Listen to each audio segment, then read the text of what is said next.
Adébóyè, ọmọ mi. Bí o bá ń gbọ́ ọ̀rọ̀ yìí,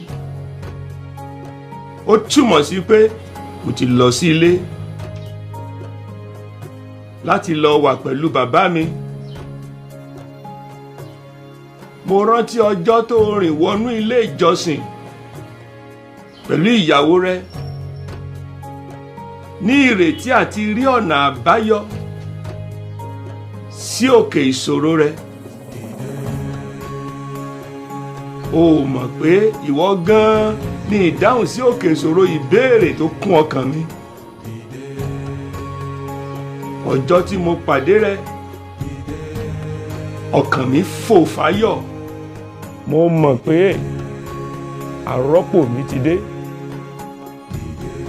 Ní báyìí tí aṣọ ìwọ̀lékè agbára náà ti bà lé ọ.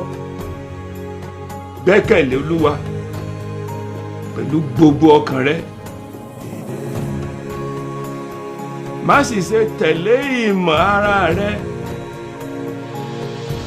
Adébóyè, ojú ò tí ì rí,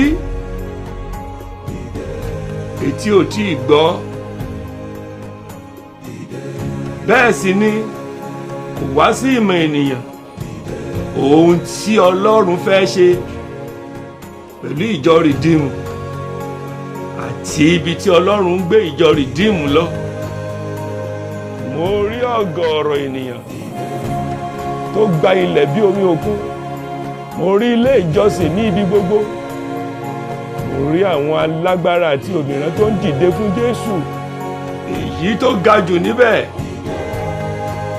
níbikíbi tí ìjọ rìdíìmù bá ti wà lọ́la,